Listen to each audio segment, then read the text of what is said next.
او لک سوچ کول پکار دی عزتمندو مرگ په هر سړي باندې را روان دی الموت کأس وکل الناس شاربه مرگ یو پیاله ده چې هر انسان به یو ځل څکي داسې نشته چې زما پرهیز دی جی زما دا مشروب نه دی خوښ جی زه دا نسکم نه والموت باب وکل الناس داخله مرگ یو دروازه ده چې هر انسان به په یو ځل داخلیږي جی زه دا گنج گیټ باندې نه ځم زه سرکۍ گیټ باندې ځم نه په دې گیټ به دننه کېږي که نه ځي نو په زور به راښکلی کېږي والموت سبیل وکل الناس قاطعه مرگ یو لاره ده هر انسان به په یو ځل ځي داسې نه شي ویلی زه رکشه کې ځم زه جاز کې ځم او زه وروسته ځم ما سره فی الحال ټایم نشته دا داسې لاره ده چې نه ځي نو په زور به دې راکاږي عزتمندو د دې دپاره تیاري ده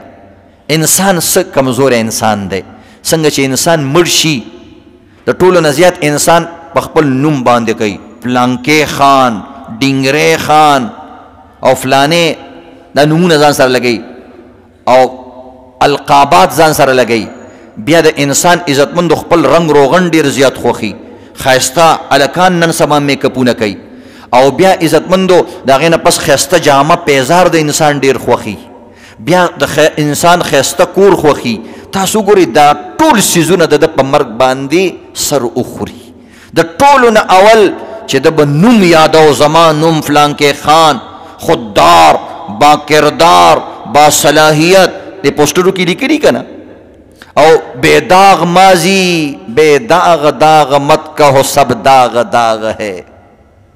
بے داغ یہ ټول داغ داغ دی خو چا کې یو دی چا کې دوه دي سوري ټولو کې شته که ته کوزم شې نو یو دوه سوري در کې دي هر چا کې سوري شته د ټولو نه اول چې څنګه ته مړ شې ستا هغه نوم خان فلانکې محترم جناب مولانا مفتی کونسلر صاحب ناظم صاحب نگران وزیر اعظم وزیر اعظم صدر مملکت د ټولو نه اول دی نوم ختم شي وی هغه مړی څه شو هغه لاش کم ځای کې پروت دی هغه مړی کم ځای کې دی چې سر وښکاره کړو څوک نه وایي چې بادام ګل کم ځای کې پروت دی وزیر اعظم صاحب کم ځای کې پروت دی صدر صاحب کم ځای کې پروت دی کونسلر کم ځای کې پروت دی وایي هغه مړی کم ځای کې دی چې دا مشاهده یې وګورو او دا مخکې خلک ولې ګوري ثواب دپاره ګوري دا ګوري چې څو ورسره شوي دا هم د دې هغه غیبتونو دپاره ګوري چې بیا مخکې لږ خلکو ته ووایو چې سړی خو یې ښه راښکلی دی دا هسې یو مړی ګورو څه دپاره یې ګوري تا باندې خو مړي کتل څه تاله خو اثر نه درکوي دویم نمبر انسان خپل حسن باندې غروي څنګه چې مړ شي په هغه وخت باندې عزتمندو د ده مخ زړیږي زړیږي زړیږي دا څه د دغه خبره نه ده خو حسن یې خمیږي شونډې عزتمندو اوچې شي رنګ یې زیړ شي لاسونه بالکل داسې عزتمندو کلک شي که دا زنه دې ونه تړله نو دا خولې وازه په وازه پاتې شي بیا وروسته دا خوله بندېږي هم نه هغه حسن یې دومره خراب شي ټول عزتمندو پرورو بدرنګېږي په مرګ باندې د حسن ختم دویم تا لباس واسکټ پکول پټکې په دې باندې ډېر زیات غرور کو وی پټکې د مولوي صاحب نه کوز کا رومال ته لرې کا چې دا واسکټ یې ډېر زیات دغه باندې ګنډلی و صدر کې کوچی بازار مشهور ټیلر باندې ګنډلی و وی نه نه واسکټ به ترې لرې کې وی خیر دی وزیر اعظم صاحب دی دا یو واسکټ دې ځان سره یوسي وی نه صرف سپینه کپړه کفن به ځان سره وړي واسکټ ترې لرې کا ښایسته ښایسته کپړې ترې لرې شي ارزانه د کفن کپړه ورته واچولی شي بیا عزتمندو انسان په مختلف سیزونو بیا په کور باندې فخر کوي زمونږ اجرې ته چېرته را چکر شه که نه مونږ پکې بوټي کرلی دي او مونږ پکې څاروي ساتلی دي مونږ پکې مارغان ساتلی دي مونږ پکې شیران ساتلی دي هی هی عزتمندو هغه کور ستا کور خو استورې خاورې دي او دغه دوه ګز ځمکه ده پته نه دغه به هم درته نصیب شي که نه هغه ځمکه ختمه شي نوم بدل نو د دې وجې نه عزتمندو کور دې لاړی تورې خاورې د کور شو لباس دې لاړی په کفن بدل شو نوم دې لاړی په مړي بدل شو او غرنګ روغن دې لاړی عزتمندو په بې رنګۍ باندې بدل شو رنګ دې بدل شو هغه لاسونه چې تا به نیغ نیغ کول نن د خوځېدلو قابل نه دي. نو د دې وجې نه عزتمندو هلته څه په کار راځي؟ شبې گور خواهی منور چو روز ایجا چراغ عمل برفروز. که ته غواړې چې زما قبر رڼا شي نو ځان سره دلته نه ډیوه یوسه. هلته ډیوې نشته دی، دلته ځان سره د عمل ډیوه یوسه. د تراو به خپله رڼایي او دغه رنګې نوافلو به خپله رڼایي او د فرایضو به خپله رڼایي، د واجباتو به خپله رڼایي. بعضې کسان وایي مړه دا خو نفل دي، ته یې څه کې؟ که رڼا تاله یو راډ درکړي بیا هم رڼا ده، که رڼا تاله یو وړه شان شمه درکړي بیا هم رڼا ده، که رڼا تاله د موبایل یو ورکوټی ټارچ درکړي دا هم رڼا ده. ستا په کار باندې راله، ته یې څه کې چې رڼا د کومې نه راله؟ د رڼا غم ځان له وکړه، که هغه دې په نفل وکړو، که هغه دې په واجب او که هغه دې په فرض وکړو. حج به رڼا کوي، عمره به رڼا کوي، تراویح به رڼا کوي، امامت به رڼا کوي، ګیره به رڼا کوي، دا ښکلي ښکلي عملونه اخلاق به رڼا کوي، انصاف به رڼا کوي، ظلم به تیارئ، بې انصافي به تیارئ، رشوت به تیارئ، دوکه به تیارئ، دروغ به تیارئ. الظلم ظلمات یوم القیامه. دا ظلمونه دا څومره ګناهونه چې کوم دي دا به تیارې جوړوي د قیامت په ورځ باندې. نو عزتمندو د دې دپاره دا اعمال دي. اعمال دومره عجیبه شی دی. بشر حافی او بزرگ تیر شوی، پرون ما ترجمه والا تم غالبا یا بل اورت تعلیم کې ما بیان. بشر حافی له الله رب العزت مرتبه ورکړې وه، ډیر مشهور بزرگ تیر شوی د خپل زمانه، او هغه ما ته دا مرتبه د دې وجې نه میلاو شوې ده چې زه ډیر زیات بدکار وم او ډیر بدعمل وم، خو یو ځل په لاره روان وم او په لاره مې د الله نوم ولیدلو، داسې سوټو کې ګډ وډ شیونو کې پروت و او دغه رنګې په نشه کې وم، خو هغه مې راواغست او ډېر زیات خفه شو. ویل ګور د الله نوم سره خلکو داسې کړي دي. وایي چې راواغستو صفای کو او ډایرکټ لاړې د عطرو بازار ته، او څومره پیسې چې ورته عطرو والا ته وایي دا ټولې پیسې والا 2 قطرې عطر راکه، خو بهترین راکه. په مالو چې واچو د الله نوم یې په هغې کې کېغوستو. چې واپس راتلو د غیبو نه ورته آواز وشو، یا بشر الحافي قد رفعتنا اسمنا عن الارض، رفعت اسمك في الدنيا والآخرة وطيبته. اے بشر حافی زما نوم دی اوچت کو،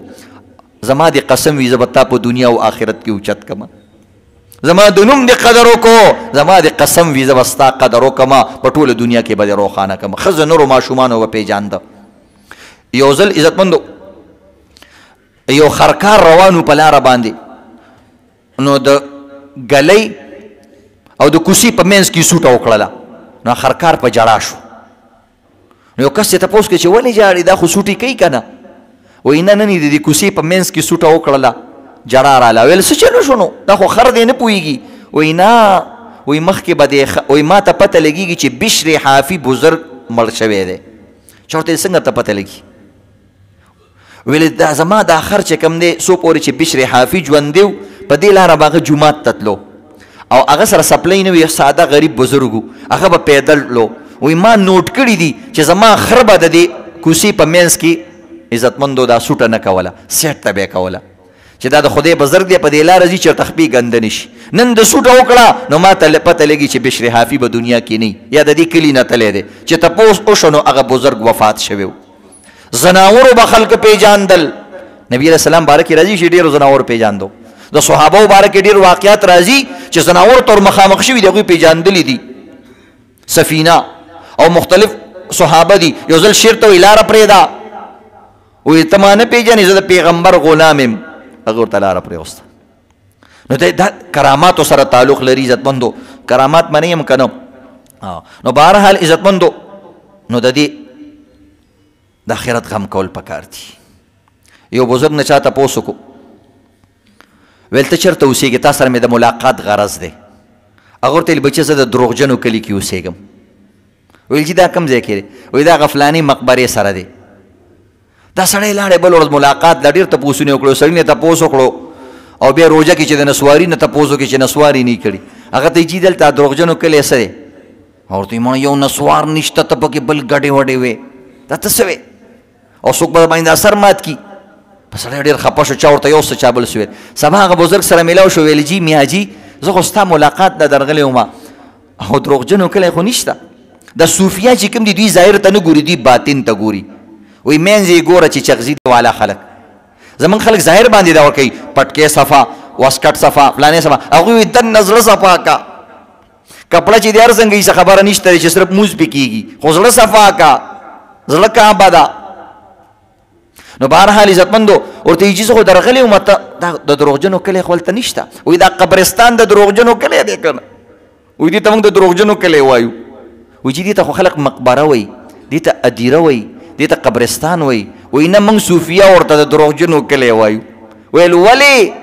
وایي ځکه دلته چې دا څومره پراته دي دې کې اکثر دروغجن دي وایي چې څنګه دروغجن دي وایي دې کې اکثرو خلکو به دا ویل چې زه په دې دنیا کې نیم نو زما دا کور والا به څه کوي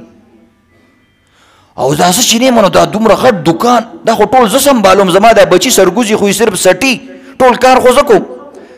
ماشومان څه وایي زموږ دا پلار خو هسې لیونی دی که موږ سره کار نه کولی نو دا دې دوکان کې هم چا نه پرېغوستو بوډا سړی د دماغ یې کار نه کوي ښځه وایي که دا کور ما نه سنبالولی نو زما دا خاوند پسه دی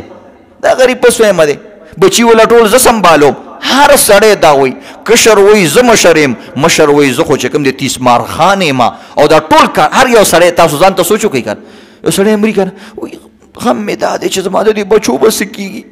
د دا ټولو بچو اکثرو بچو پلاران مړه دي ټول ښه ټیک ټاک دي وایي دا ټول دروغجن هر یو سړي به ویل چې زه په دې دنیا کې نیم نو څوک به شل کي او اوس چې کوم دی دا ټول دلته پراته دي او د دنیا د شلو نه چې کوم دی 200 ته رسېدلې ده ترقي راغلی ده که کمزوري راغلی ده زمونږ نیکانو دا ترقي نه ولیدلې کوم چې هغوی وو او هغوی به مې چې زموږ دا بچي دا خوارزار به څه کوي نن وګوره موږ سره موټرې دي موټر سایکلې دي پیسې دي کپړې دي د کروڑو روپو دوکانونه دي وایي دا ټول دروغجن به دا ویل چې زه په دنیا کې نیم نو دا خلک به دا نظام څنګه چلی نظام د هغې نه هم اعلی شوی دی او دا دروغجن دغلته په قبر کې پروت دی نو داسې نه چې د قیامت په ورځ باندې عزتمنو د دروغجنو په لیست کې چېرته رانه شو نو د دې وجې نه انشاءالله دې عزتمندو تقریرونو بیانونو نه کې زړه د سړي نرمېږي دې کې کېناستل پکار دي او د خپل چې څه د الله درکړي دي عزتمندو د هغې ناشکري مه کوه کله ناکله الله رب العزت زمونږ خلک اصل کې کامیابي پیسو ته وایي یو محدث دی هغه د عربي عجیبه شعرونه ویلي وایي ګوره لږ سوچ وکړه صرف پیسه په دنیا نه ده پیسې خلک څه دپاره ګټي شهرت دپاره نو که تاله همداسې الله شهرت درکړی نو په پیسو څه کې پیسې خلک ګټي د عزت دپاره نو تاله چې الله عزت درکړی نو په پیسه څه کې پیسې ګټي خلک د مشرۍ دپاره که تاله خدای مشري درکړې ده کم از کم د خپل کور د ماشومانو مشر خو یې که نو بس مشري دله خدای درکړي پیسو پسې ډېر ځان مه خرابوه عزت اصل دی شرافت اصل دی پیسې خلک ګټي د دې لپاره چې د میک اپ سامان پې والي ځان پې ښایسته کړي چې ته همداسې الله ښایسته پیدا کړی نو تا ته د پیسو څه ضرورت شو حسن والوں کو سنورنے کی ضرورت کیا ہے حسن والوں کو سنورنے کی ضرورت کیا ہے سادگی میں بھی قیامت کے ادا لگتے ہیں په دې سادګۍ کې خپل دی خپل حسن دی نو هغه وی لیس شرطا ان یکون الرزق مالا قد يكون الرزق خلقا او جمالا بوي قد يكون الرزق عقلا راجحا زاده الحلم جمالا وكمالا قد يكون الرزق زوجا صالحا او قرابات كراما وعيالا قد يكون الرزق علما نافعا قد يكون الرزق علما نافعا قد يكون الرزق اعمارا طوالا قد يكون الرزق قلبا صافيا يمنح الناس ودادا ونوالا قد يكون الرزق بالا هادي انما المرزوق من يهدى بالا قد يكون الرزق تبعا خيرا يبذل الخير يمينا وشمالا قد يكون الرزق صوبا من تقى فهو يكسو المرء عزا وجلالا قد يكون الرزق عرزا سالما ومبيتا آمن السرب حلالا ليس شرط أن يكون الرزق مالا كن قانعا واحمد الله تعالى د ټول خلاصه دا وی رزق کله ناکله داسې وي چې الله تعالی رزق د حسن په شکل کې درکړي ښایسته قواره یې درکړې ده ښایسته شکل یې درکړې ده ښایسته پوز یې درکړې ده نن سبا چې د پوزې سرجري کې که نه نو لکونه روپۍ پې لګي او تعالی یو ښایسته شان پوزه درکړې ده یو ښایسته وروځې درکړي دي او خیسته عزتمندو بریتونه درکړي دي، مزیداره خیسته ګیره درکړې ده. د چا چې ګیره نه وي هغه غریبانو څومره کوشش کوي چې ګیره مې راشي. کوسی یو انسان تعالی الله خیسته سترګې درکړي دي، پیسې نه دي درکړي، خو پیسو په ځای باندې دله سترګه درکړې ده. که سترګه د نه والي نو بیا به پیسې د دې دپاره ګټې چې یو سترګه پې ځان ته ولګوم، نو خو سترګه یې درکړي که نه. کله ناکله الله پیسې نه درکړي، خیسته بیبي درکړې ده. ډېر مالداره خلک داسې دي ډېرې پیسې لګوي، خیسته ښځه ورته نه میلاویږي، په پواړه او بلا باندې عزتمندو اوړېدلی وي. په دې پیسو به هغه څوک چې یو ښایسته ګلالۍ ښځه پې ځان نه نشي کولی. ته غریب سړی، یو چیوالی، یو مزدور سړی، یو د پړي مزدوري، او الله ښایسته د جنت حوره درکړې ده او د چین ښاپیرۍ درکړې ده او داسې ښایسته ګلالۍ ښځې دله درکړې ده، نو بیا پیسې خلک هم د دې دپاره ګټي. تعالی الله رب العزت اخلاق درکړي دي. خلک تعلیم په پیسو باندې حاصلوي چې زما اخلاق ښه شي، تعالی الله رب العزت اخلاق درکړي دي.